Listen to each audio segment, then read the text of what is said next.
that God wants you to prosper. Not somebody else, not someone down the street, but He wants you to prosper. He promises to be our exceeding great reward. God has a great plan for you. 3 John, verse 2, it says, "Beloved, I wish above all things that you prosper and be in good health, even as your soul prospers."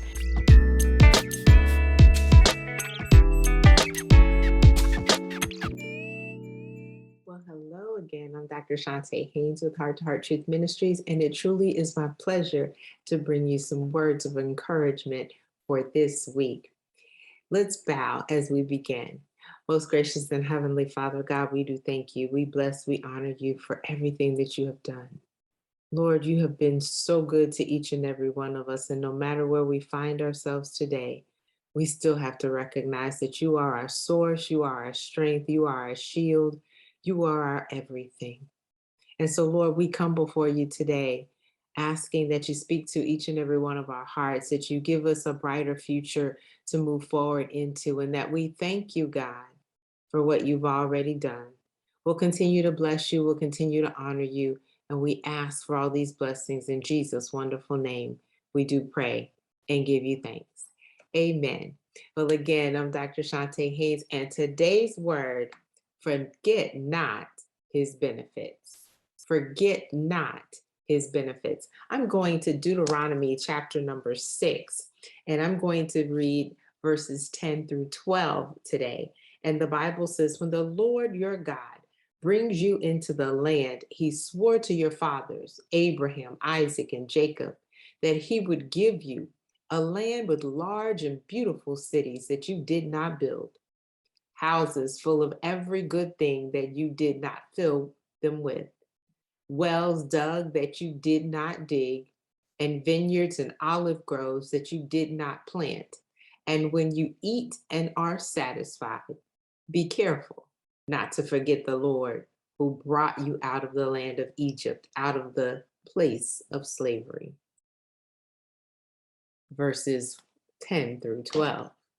Well, I wanted to talk today about gratitude. Gratitude. You see, we should be grateful for so much. We should remember that God has given us so much. But sometimes, even in the midst of a pandemic, in the midst of everything that's going through, in the midst of different circumstances that we have, we sometimes are ungrateful. I know the Bible tells us at the end that when the end of times comes, that our children are going to be ungrateful, unholy, all of that stuff. And we can easily see it in teenagers. For some reason, when they were younger, they were so loving. They would write you nice little notes that would say, "Oh, you're the best mom ever," or buy you cups or mugs that says #1 dad.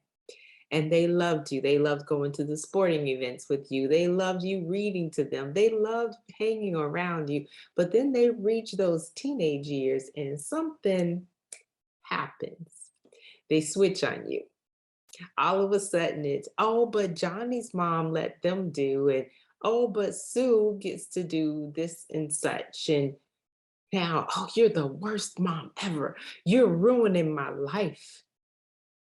You remember those days? We too have passed this way before. Well, sometimes we do the same thing to God. He's been good for us in the past. And then we get to a point in our lives, or situations or circumstances happen, and we go through major transition and we wonder, where is God? He's the same place that he was before, still yet providing for you. Well, Deuteronomy reminds us that the goodness of God should not be overshadowed by the present circumstances or predicaments that we might face. God is still yet good. We should be grateful. We should be thankful for everything that he does. He is truly our Jehovah Jireh. He is our provider. You can go to the 23rd Psalm. It says, "The Lord is my shepherd, and I shall not want." I don't want for anything. He gives me food. He gives me rest. He gives me strength. He gives me a way out. He gives me so much. He's my bridge over troubled water. He's the one that can make a highway out of no way. That's the God that we serve, Jehovah Jireh. So we ought to pause for a moment in between knocking on the heavens gates or asking for prayer and see what God has already done. We pray asking, but we're also supposed to pray thanking Him at the same time. In Philippians, the 4th chapter and the 6th verse, we always say God tells us to ask for those specific situations. He says, be anxious for nothing, but in all things by prayer, supplication, with thanksgiving. We're supposed to make our requests known to Him and He will give us His peace. So we ought to continue to give Him praise and thanksgiving and do it with a grateful heart. Sometimes when we're going through, and we really have gone through these past few years, haven't we? Even in going through, I can attest to the fact that sometimes we forget just how good God has been. It could be a test. It could be a trial. It could be turbulent times. But if we are still here, God's not done. He still has purpose for each and every one of us. And that's what we need to hold on to and recognize that He is our provider, but He's providing us for a purpose. And that purpose is probably supposed to then provide for someone else. You see, we've been through a lot, yet we have made it. And we ought to pause for a moment to give Him thanks. The questions then usually come up, though, when we're going through. The questions are, what are you going to ask God for? But alongside that same question of what you're asking God for should be the question of what are you grateful for as well. The two go hand in hand. You pray with supplications with thanksgiving. Thank you, Lord, for all that you do. Now, God has always been providing, even if you thought it came from somewhere else. Or as they like to say, God provided, even if the devil had to bring it, because He has a way of making things happen on our behalf for those that trust in Him, as the Bible says.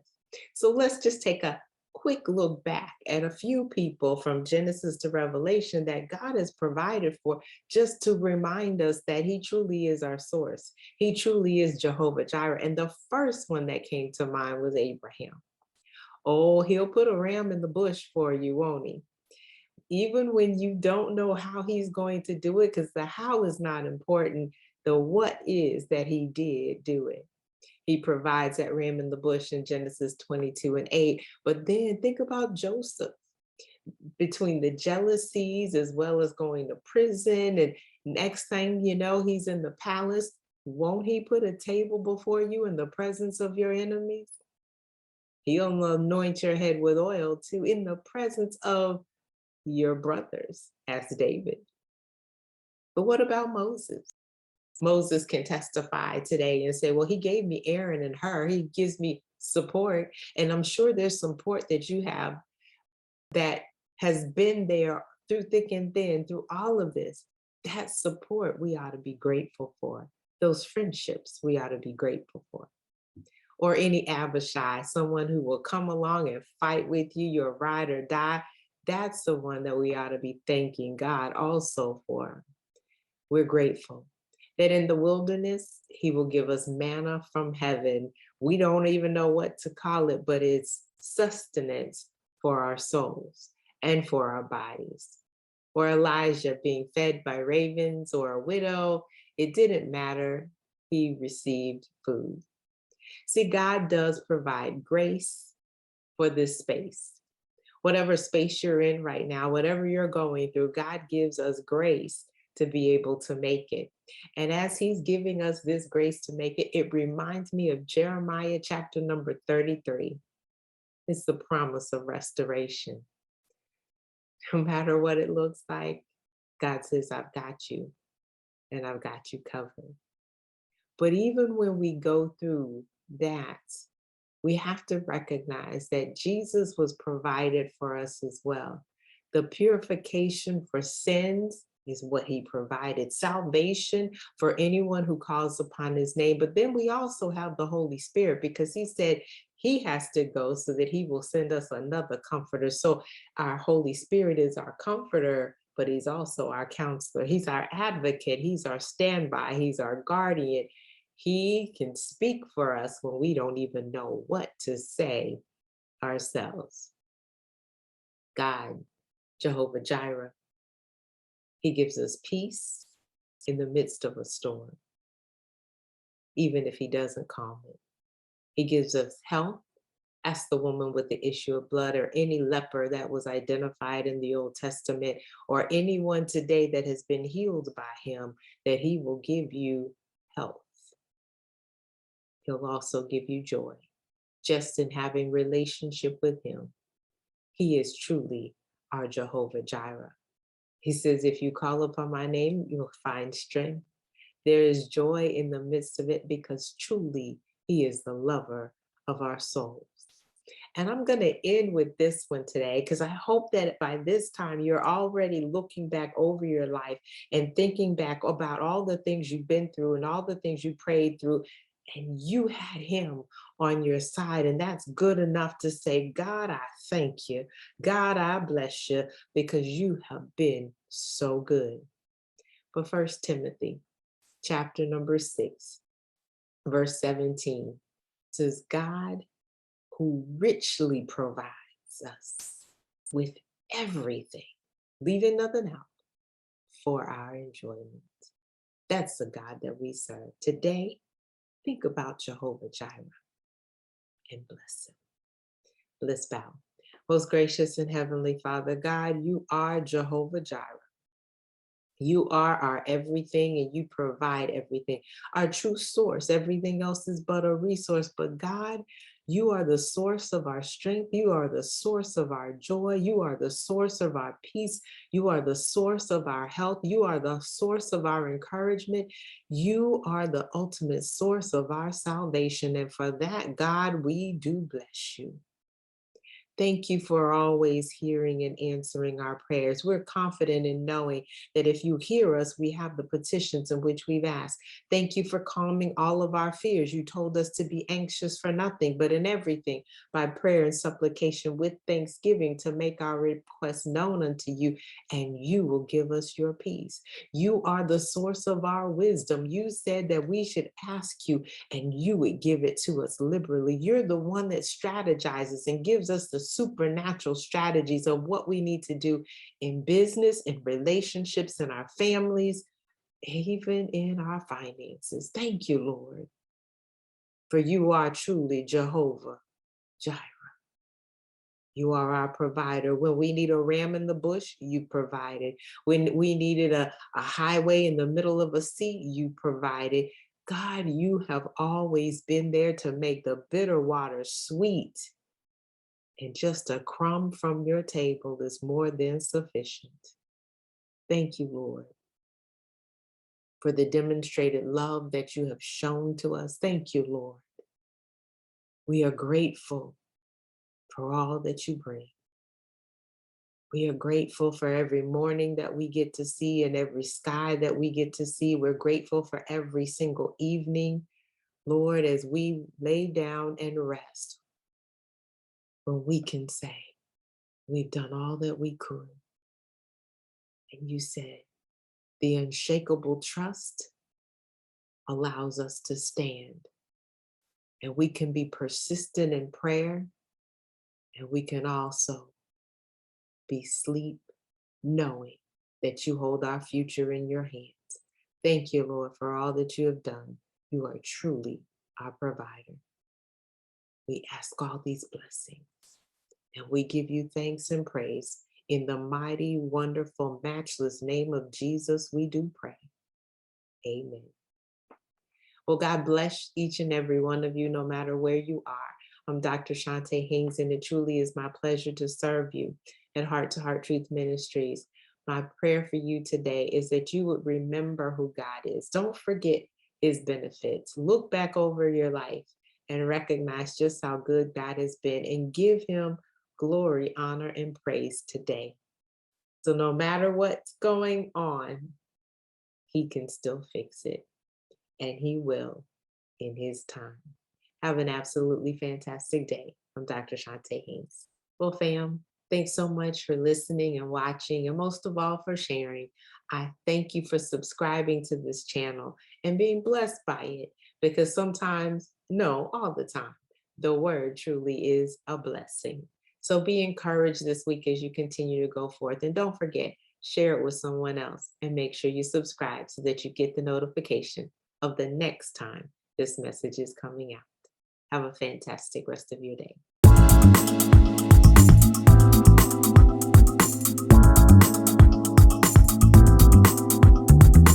You can find us online at H2Truth.org.